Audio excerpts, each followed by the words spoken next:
Rodolphe, Emmanuel, Mario. Je veux vous entendre. Premier tour de table, vos impressions. D'abord, Rodolphe. Moi, je pense que c'était une question de crédibilité et que pour l'instant, le ministre Bonnardel a passé ce test.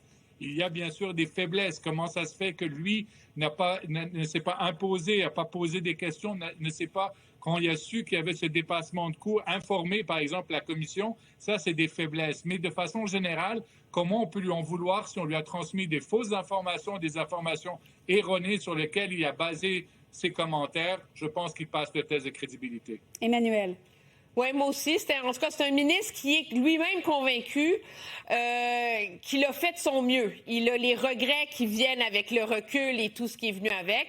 Mais il n'y avait pas de contradiction très forte là, dans son témoignage. Il était convaincu, il était consistant. Puis en vérité, ce qu'on peut lui reprocher, c'est de n'avoir pas fait le rôle du conseil d'administration de la CAQ. Et c'est ça qui est difficile dans toute cette affaire-là. Là. C'est que c'est vrai que la SAC, elle est supposée être souveraine. Lui, il a un rôle pour s'assurer que tout va mieux par-dessus. Puis là, tout d'un coup, ça a glissé. Il l'a pas vu. C'est là qu'on en est. Mario, il l'a pas vu, on lui a pas dit? Ben les deux. On lui a pas dit, ça, c'est sûr. Et je vais y revenir. Bon, il l'a pas vu. Là, après ça, tu sais, tu peux pas paraître bien dans un après-midi comme ça quand t'es ministre des Transports puis il y a de l'argent qui... Tu sais, il y a une affaire qui a dérapé. En bout de ligne, tu vas toujours porter le propre de t'as pas posé assez de questions, assez vivement, tu sais.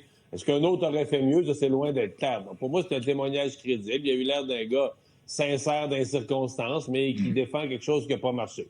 Ceci dit, je pense plus qu'il reste de doute sur le fait qu'il y avait à la SAC des gens qui, volontairement, là, cachaient des informations ou les fournissaient pas toutes ou les arrangeaient. Et pour moi, la grande question, c'est pourquoi. À mon avis, il y a deux motivations.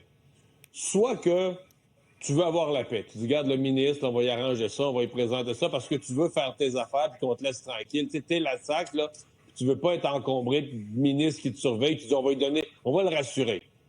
Ou soit, plus grave, qu'il y a du fling-flang, qu'il y a de la corruption, qu'il y a des contrats malpropres, et là, à ce moment-là, tu gardes la politique à distance pour des raisons encore pires. Mais ça, pour moi, c'est ce qui reste comme interrogation pour les semaines à venir.